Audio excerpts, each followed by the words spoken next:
devotion.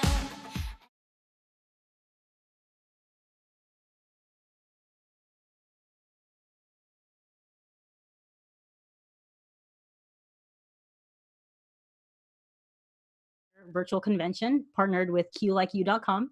My name is Ria. I'm one of the staff members here at QFX Events. And who I have here with me are the wonderful ladies of Utopia Falls.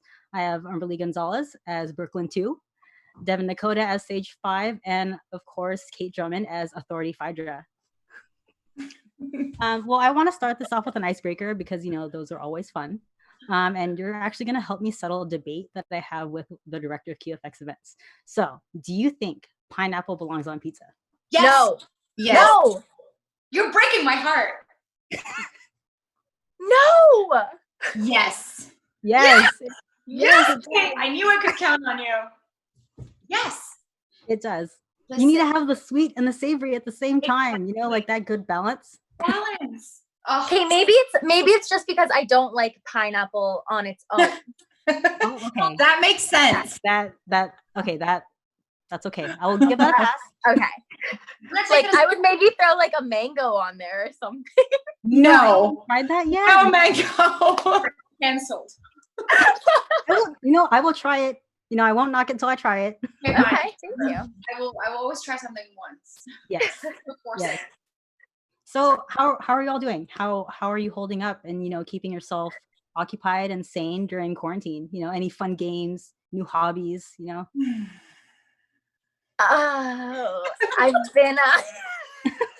I've been online shopping a lot. I've been reading, and I've been trying to work out as much as possible. So I'm trying to keep myself busy. I have been sleeping in like an insane amount though, which I need to kind of break that habit. But staying sane, staying healthy, and I'm happy and good. So that's all I can really ask for right now.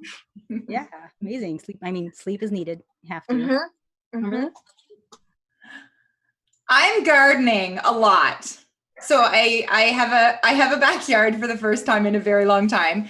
And so I made a garden of just digging the grass and the weeds out. And I'm trying to grow cucumbers and tomatoes. And every day I go out and I'm like, did you see that? Do you see that? There's a bud. There's a thing. There's a flower. Like I'm actually obsessed with my plants. Okay.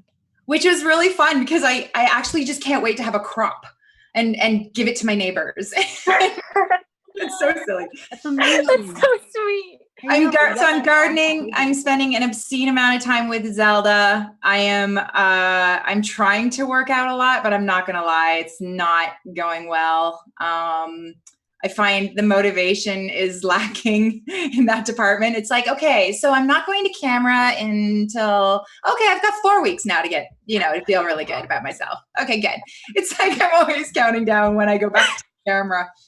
But yeah, it's a challenge. I've been finding quarantine a challenge.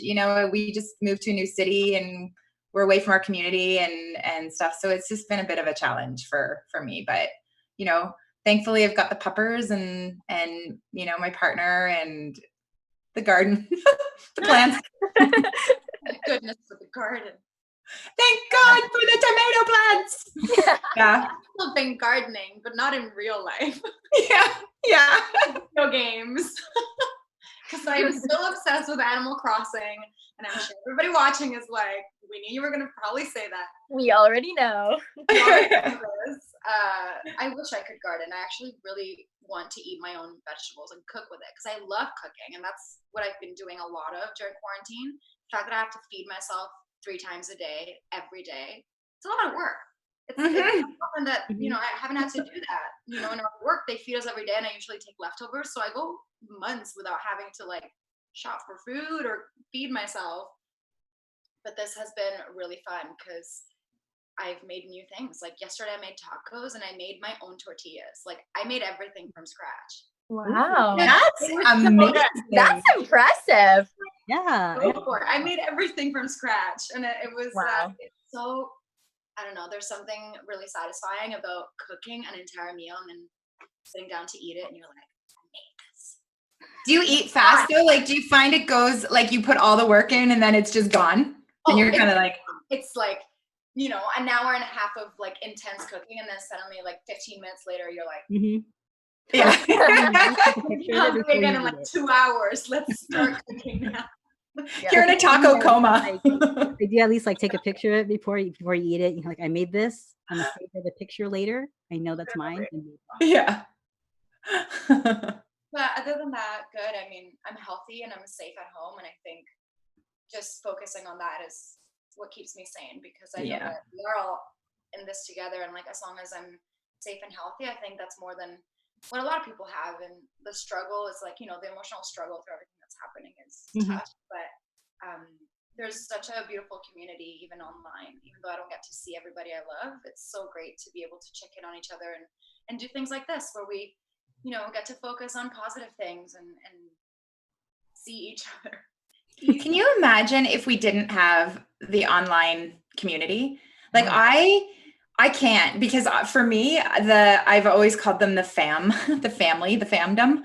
And I feel like they are so much of what has gotten us through and gotten me through, you know. It's just checking in and reading what they're saying and seeing positive things happen to them and stuff. It's just like I can't imagine, like, if we didn't have the internet, how much more isolating this all would have been. Like, I just feel so blessed that we've had, like you said, Humberly, like the community is just amazing. Thank you, everyone.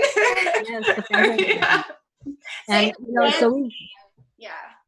so we gathered a whole bunch of questions from Twitter and Instagram from the fans, because you know the fans are amazing, and we've picked and choose the best ones, or I hope so. And I hope whoever's watching knows that, like, you know, your questions, we've all seen them and we've tried to put them here for you. So the first question is, what was your favorite or challenging scene to shoot? Let's go with Devyn first. My favorite, I've said this so many times, everyone knows already. My favorite scene that I shot was the fight scene in episode 10, just because I got to do my own stunts and I had a really, really fun time doing that. So it was really exciting and something that I'd never done before. And I had John Stead was my stunt coordinator, and Humberly was my badass partner in that scene, and it was just a great time. I really liked beating up those guys.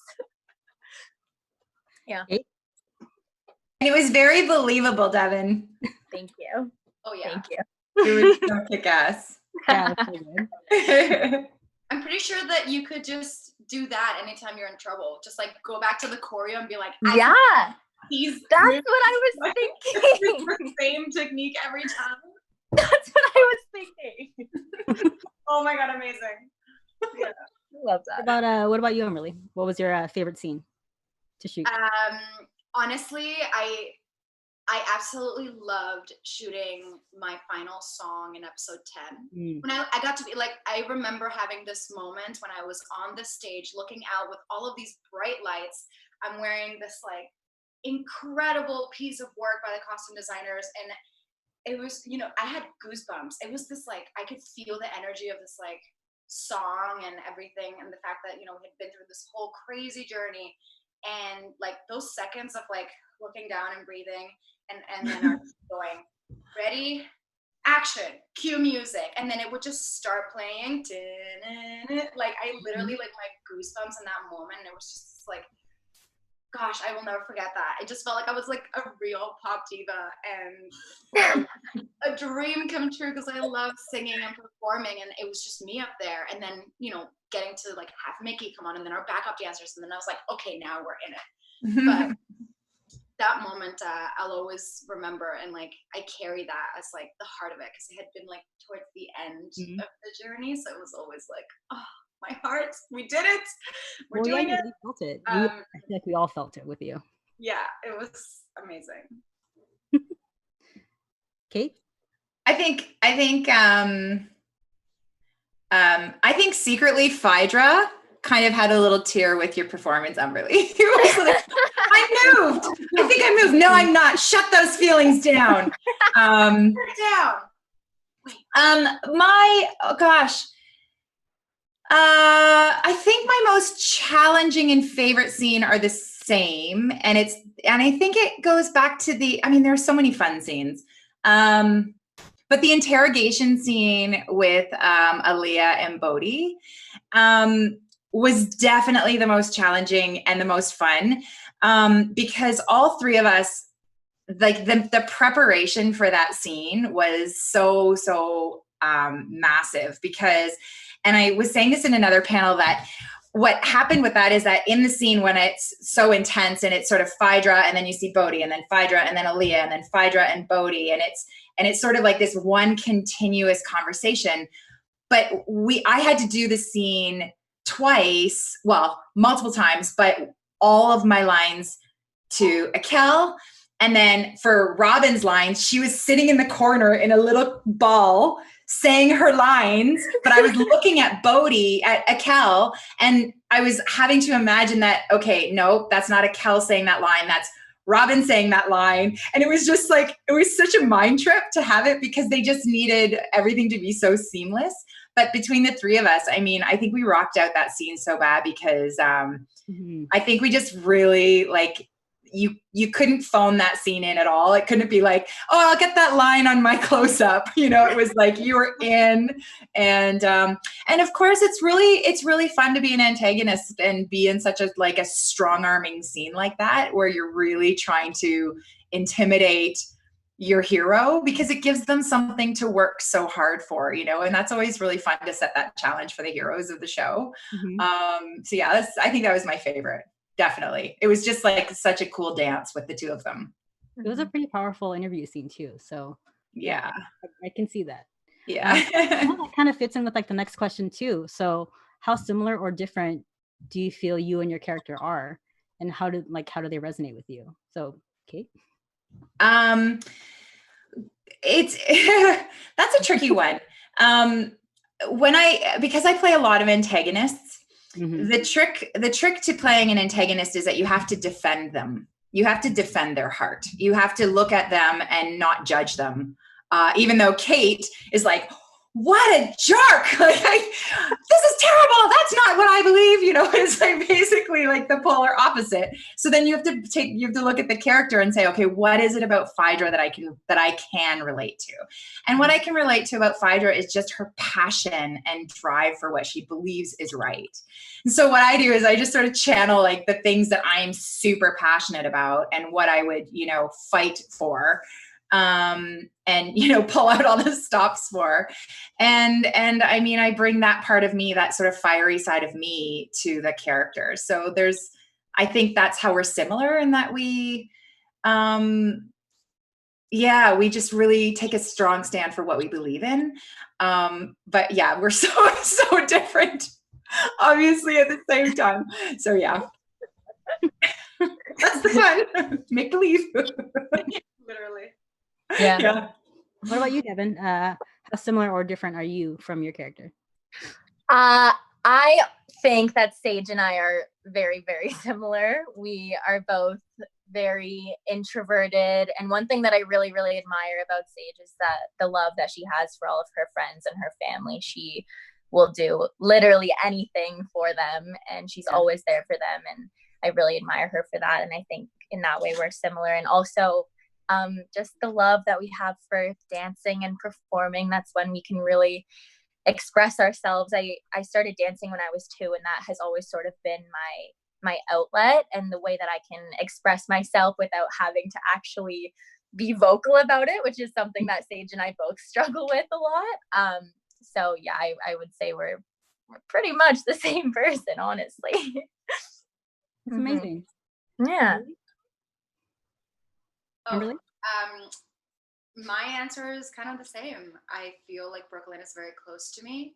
I started with singing as well, so singing has always been my outlet to express, especially like singing in Spanish. And like my entire family sings. My dad was in a band. My mom and I sing. My brother sings, and it's like it's always been this passion that I have. But I love that Brooklyn is.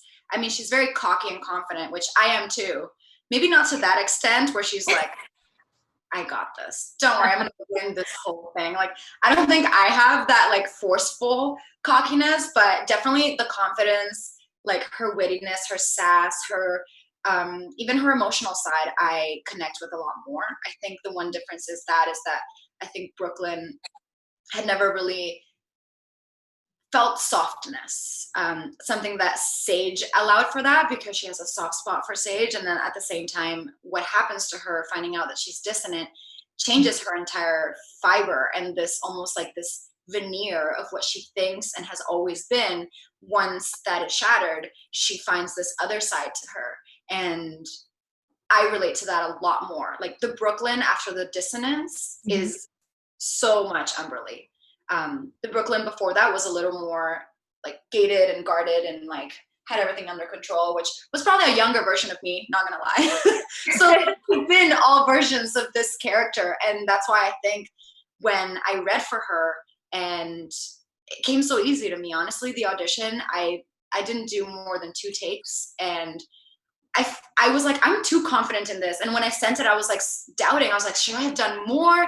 And in my inside, I was like, no, like that's what I think she is. That's who I know she is. So leave it up to the industry gods. And Amazing.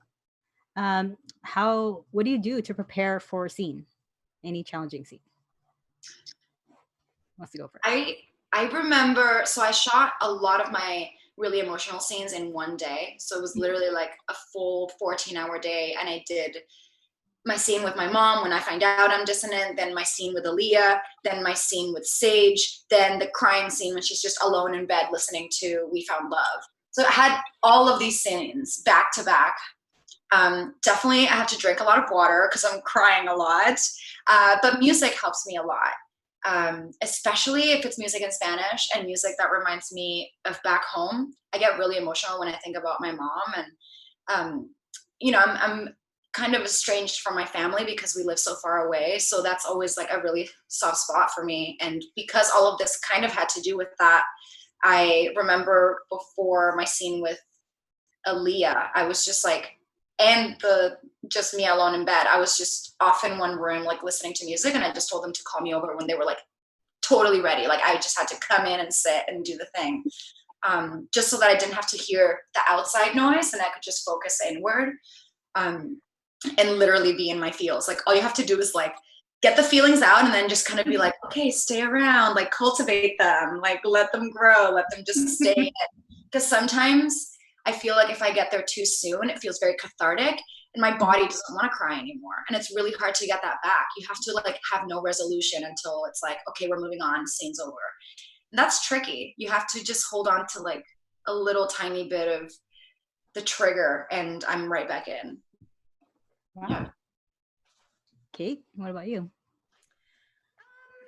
This role is a little different for my prep to get into my scenes, just because Phydra's just so, she's just so hard ass, you know, all the time. So, you know, she didn't really have to sit in her feels. It was sort of, I was, you know, basically I was running lines. Like I was literally as prepped as I was for, you know, the journey of Phydra and through the series, because you can't play an antagonist like a one note, you know, badass the whole time. Like a, you know, you've got to really sort of find those really subtle levels. So I found like because Phydra is very wordy, she like some of the things I had to say, I was like, how is my mouth going to do that on the day? That didn't work. Those words I've never put together. Like there was this one sentence I forget, and it was like, I forget. It was like, there was like dissension and dissuasion, dissension, and something, all these D words in one sentence. And I had to like do it. And so for me, the prep going into each scene was literally like, okay, what are these words again? What are these words again? What are these words again? And then when I got in, it was just, you know, it's all thoughts and, you know, it's just your actor. It's just how, you know, individual process or whatever. Yeah. But yeah, definitely there weren't a lot of feels to sit in for Phydra. which, you know, is a really fun place to go as an actor. And, you know, I have to say, like, Humberly and Devyn, like, just because you two are here, but like, the heroes of the show are these performers, are the teens, right? And they're so beautifully cast. I'm just sort of a little side shout out. They're so beautifully cast and so their hearts, they couldn't help but to show their hearts through their characters because they're just perfect casting. And so, you know, it was such a gift to the show, all of them, because they're the ones who really do bring the heart of this story forward. You know, and characters like Phaedra, she's important, yeah, because she's an obstacle, but it's more sort of like that group, that core group, they are like, I have just mad respect and love for them because you guys just did fantastic. Oh. You guys were just so good. I'm gonna cry. I want to hug you. I miss my community.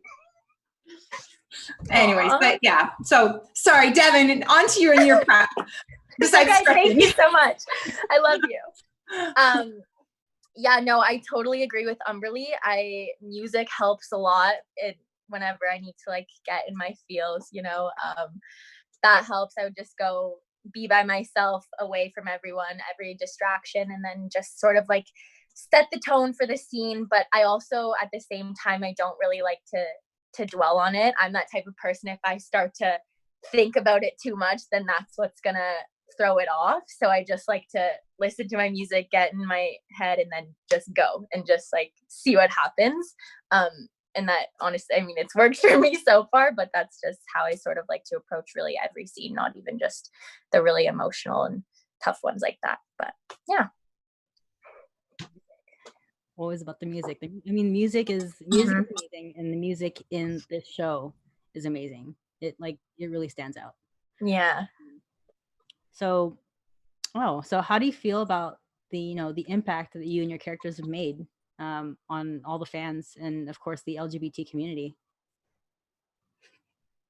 Kimberly? It's been honestly that to me is the biggest takeaway. To create something in an art form, in a new genre, and have these characters and the story in itself, it's just speaking to so many different communities. It's so relevant to the times now. Without even knowing, it's like all of the things that we want in life, equality and justice, and all of the things that we literally want. Utopia Falls is like, here you go.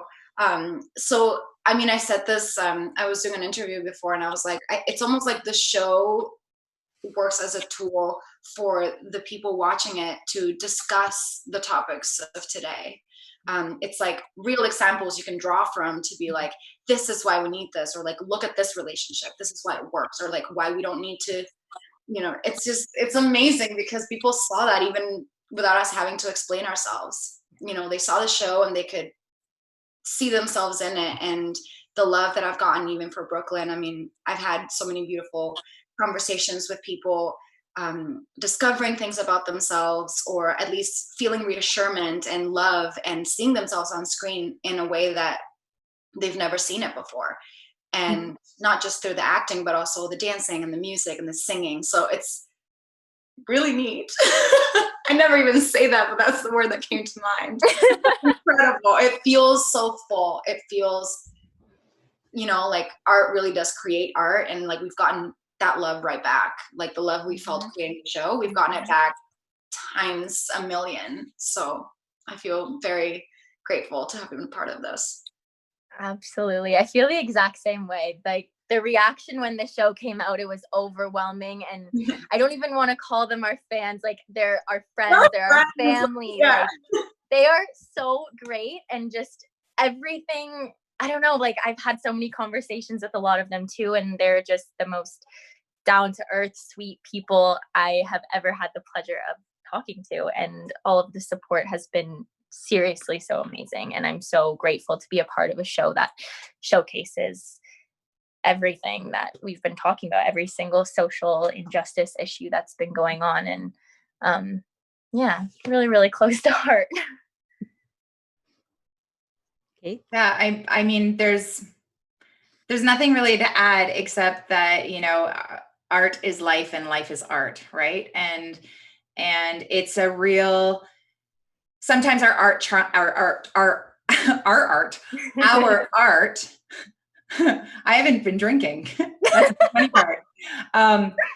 Sometimes our art challenges us. And it's exactly what challenges us in our life. It's always sort of, as I think for a lot of, for a lot of artists, that's what we're constantly doing, is we're looking at ourselves and reflecting on who we are and how we view the world and how we interact with people and how we show compassion and empathy in the world as the world changes around us and we change our role in it.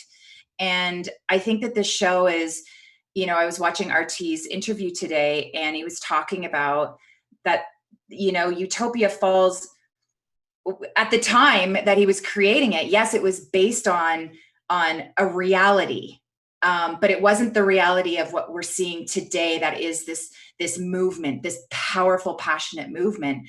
But it is the society of Utopia Falls that is deeply flawed, and these youth that are rising up and saying, "Wait a second, I want to explore my history. I want to question things. I want to ask questions. I want to see things differently. I want to put on different goggles. I want to see the world through a different lens." And I think that, I'm so proud to be part of the show, because as a former teacher, I love the fact that I'm part of something that is sparking dialogue, that is showing, it is just, it's like a microcosm of our world through art and entertainment. And, I just think it's such a powerful show and a real launch point for teaching. I love that. That's amazing. I know. I saw him really go chills. I got that. I just got goosebumps. It's so good. Yeah. Let's see. So someone asked about plots, like story plots in the series. If you were given a chance, what story would you want to write it about for any of your characters? If I had to write more plot lines for my character, like in coming seasons. Yeah. Theories. Oh. Ooh. Right? I gotta turn into my writer right now. I know. Seriously, I'm like, oh my gosh. Troubleshooting. Okay, you guys think, but I have one. Like, I'm so ready for season 2 and 3 and 4. I don't own script. Yes. So here's my theory. My theory is that Phaedra cannot be who she is just out of the womb. She wasn't born this way. Something very, very tragic, deeply wounding in her heart happened. And we touch on it, through her turning in her parents and things like that. However, I think there is massive, massive heartbreak and vulnerability in this woman. I do. And my hope, and I feel like Phaedra needs to find love. I feel that, and the first time I saw Aaliyah's mom come into the picture, I was like, that's who Phaedra's going to fall in love with. And it was literally the coolest revelation, because I thought, it's a power struggle. Immediately, it's a power struggle. And female is always, there's always the initial competition. But underneath that is a real desire to connect and to love and to be loved and to be heard and seen. And I think when you have two powerful women like that have obviously been very traumatized by their backgrounds, I feel that there is a connection. There is a way to bridge those two. I would love in season 2, I'd love to see that sort of alliance happen, that sort of relationship. I'd love to see the challenge of Phaedra pushing against love while she's trying to maintain the power stance that she has. But I'd love to see her lose her footing. I'd love to see the oppressor be humbled in the second season. And perhaps in that alone have a lot of learning happen and teaching moments happen for this, for our audience, you know, yeah. I have lots of ideas. Oh my I would gosh. be here until tomorrow. Like, I need this now. So yeah, that's my. Yeah, I that's need my- that to happen. Seriously. I think that's Season 2 right brilliant. now. Uh-huh. I love I that. mean, I'm trying to think of, now that you're like, okay, how does the story continue from where we left off? Aaliyah's locked up. Me and Sage are like alone in the freaking academy, and like, what do we do? But I really think like we have to break Aaliyah out. We would have to form some kind of plan, and like we start this freaking revolution. If the girls have gone to New Lazarus or wherever they're going, the girls are gonna stay back and initiate that change within New Babel. And we're gonna start this like kind of like what Philip started, like the underground thing, but like we're gonna keep using the music and the dance, and definitely more fighting. Like you're definitely gonna get everybody to fight and defend themselves. Yes. Brooklyn is gonna use like power of your voice, right? It's like, oh my gosh, she sang that song at the end, and they were like, we didn't know that you could sing about this, or you know, it's like use your art against the system. So it would be more like we would start this crazy revolution, but definitely the first plan would be breaking Aaliyah out somehow. Yeah. Maybe Oh my gosh, could you imagine if Devyn, if Sage brought her like ninja moves to Phaedra? Oh my gosh. we're gonna get Phaedra on our side somehow. Girl Somehow power. it's gonna happen. If it takes me like fighting her first, I'm all for it. It's gonna happen. Yeah, no, I completely agree with Humberly. I think a revolution is underway. I think that would be really awesome. And for Sage, I just hope I want to just see her keep on evolving, because I mean, from episode 1 to 10, she's a completely different person, and I just want to see how far she can go with that. And you know, her and Brooklyn are in a really great place by the end, so hopefully their relationship continues on like that. And yeah, I don't know. I will fight for you. I hope so. I love you too. We all hope so. You know, we all hope for love. Hope for love. Always. Authority Fighter 2. That was actually one of my questions. Will she find love? Mm. Now we know. Well, here's a fun one. If anyone on the team would battle each other, who would get served? We kind of settled this. Like someone made a video of all of us fighting and who would be the last one standing. Yeah. And apparently Brooklyn would end everybody. They like, I mean, yeah, I feel like she could take on everyone. To be fair, I think Sage has some mad moves. It would be like down to you and me fighting till the death. And I'd probably be like, we would pull some like Hunger Games thing where we'd like, oh, we don't want to kill each other, so let's just pretend that that's what would happen. Mutual death. Yes. So funny. And I'll just watch. I'll watch the fight and be like, oh, youth. I'll just end them with the press of this button. Oh my God, yeah. Actually, Phaedra, because she's like, and done. Mm-hmm. Yeah, she would win. I've had enough of this one. Yeah, literally. She's like, everything is rigged here. I own this entire place, so. Aw. All right, I have to mute and grab my coyote. Hold on. Oh, Her coyote. coyote. Her dog. Oh, Her real coyote or like her dog? I don't know. I hope her I dog. dog. I mean, I know she moved to like the forest. Oh my goodness. That's oh, there hilarious. she is. Is he coming? I was like, Is that Zelda? yeah. No, is it? Yeah. Yeah, this is Zelda.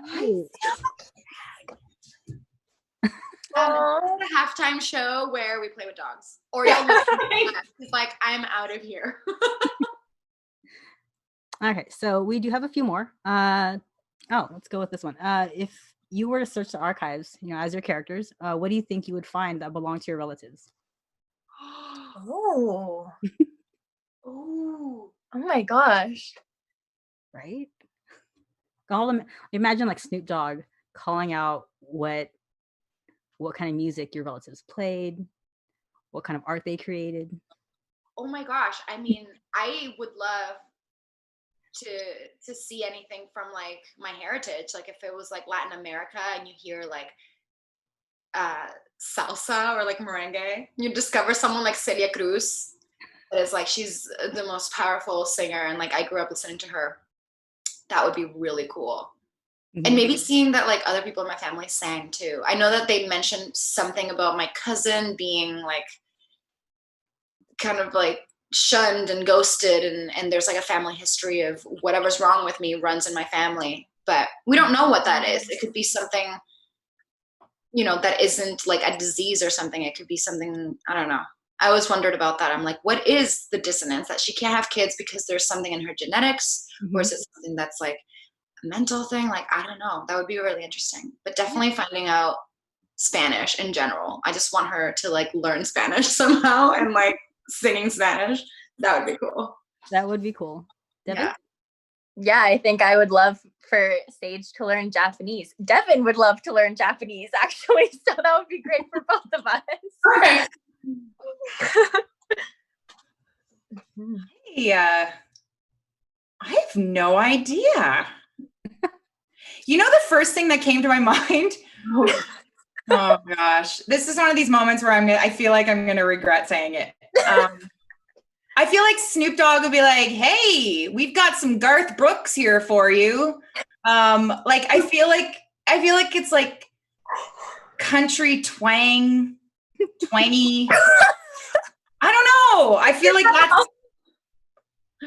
I'm following an impulse here, so just bear Well, you with are me. wearing this hat, and so why not?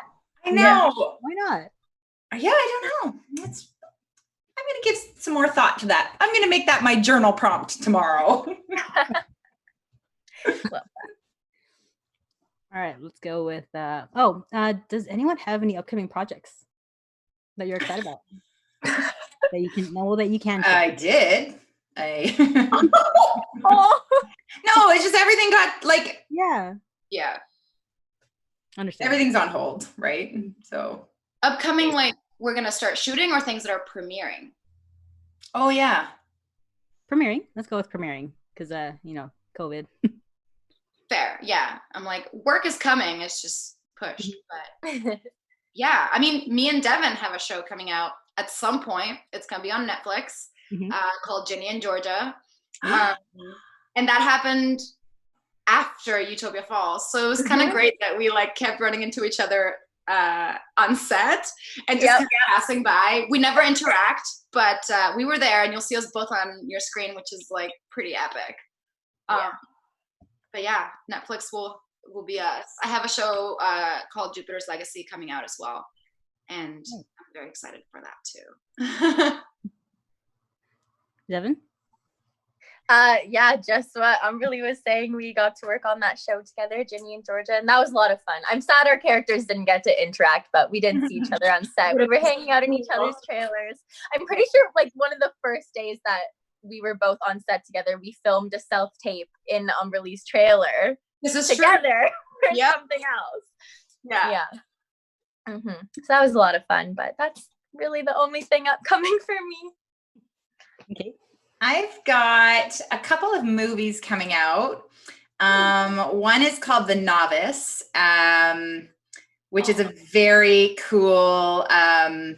It's a rowing movie, actually. It's a little kind of like Black Swan-esque with that sort of dark self-reflection, evolution of the lead kind of thing character, and I play the antagonist. Really?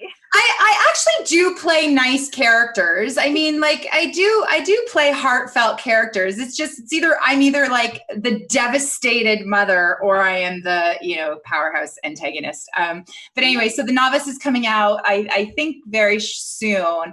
And I shot a movie in December, except they've changed the title of it. And I don't know. It's like, I should know the name of the new title. I feel like such a jerk right now. They're like, this was promo for us. They're like, this is terrible of you. Well, no, because it's like, it went from being A Dangerous Test, And now it's something like pretty something dirty cheaters, something. Sounds great. Hold the line. I will tell you. I'm sorry. Oh my gosh, I'm so sorry to my people. But yeah, so that's coming out, and but I'll promo it on Twitter and stuff like that. But yeah, that's all I can think of. We have one more time for one last question. Do you have anything you want to say to all your fans, you know, in regards to shelter in place, or just any last words? Sorry, I was like, oh, I have a whole speech.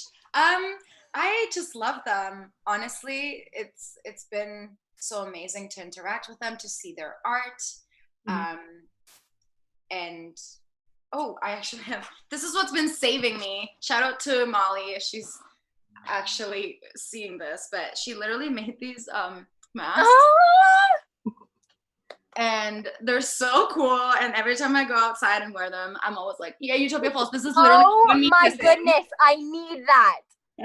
And then there's like all of the sectors. That's awesome. Oh my goodness. Yeah, and I love their art. Honestly, like I got this mounted for my wall. Ooh. And it was Silas who made it. And just, yeah, little reminders that like, you guys rock. And yeah, it's amazing. Thank you. Yeah, seriously, thank you for everything, all of the love and support. Like nothing goes unnoticed. I hope they all know that. And yeah, even especially during this time, it can get pretty lonely, but whenever I need like a smile, I just go on Twitter and I'm like, I'm gonna talk to my friends for a little bit, and it really helps me, and I love them. They're the best. Yeah, I just thank you. Thanks to everyone. You know, it takes a certain amount of courage to reach out to actors on a show when you're a fan of the show. And I really value that. I value that vulnerability that our friends online show when they reach out and ask a question or send art, or, you know, I have a Phaedra t-shirt, like a baseball tee that's a Phaedra tee. I love it. And, you know, I think that is such a courageous act. So, you know, yeah, it's really, you guys, I guess I'm addressing the fans right now. You guys are constantly, I'm going to stop saying the word guys. That's one thing I'm trying to do. That's in my learning. I'm trying to stop using the word guys. You friends of mine are constantly a source of inspiration for me. You are constantly leading with your hearts and reminding me that I can do the same. You're constantly a reminder of why I do what I do. Which is I live to tell stories that affect people and affect change. And I just love you. And, you know, and like Devyn said, nothing goes unnoticed. If I don't respond personally, it doesn't mean I don't see it. It's just, you know, sometimes there's a lot of messages, and I'm just so grateful, and thank you for making what I do feel so valued and important, and thank you. That's what I want to say. All right, and that's a wrap. I just want to thank you all for joining us here at QFX CloudCon. I do want to thank Humberly, Devyn, and Kate for being here with us. You guys were and always are wonderful. I also want to extend a thank you to our amazing interpreters, Jennifer and Amber. Aren't they great? All right, and again, I'm Ria. You can find me at Realize, and you can also find these lovely ladies over at on their social media accounts and on Twitter and Insta. But also be on the lookout. We all have a ton of programming for the rest of the weekend. And we actually have our watch party up next with Professor Marston and the Wonder Women. So thanks, everyone. Have a good night, good evening, good morning. Wherever you are. Wherever you are in the world. This is amazing. Thanks, everyone. Thank you for having us.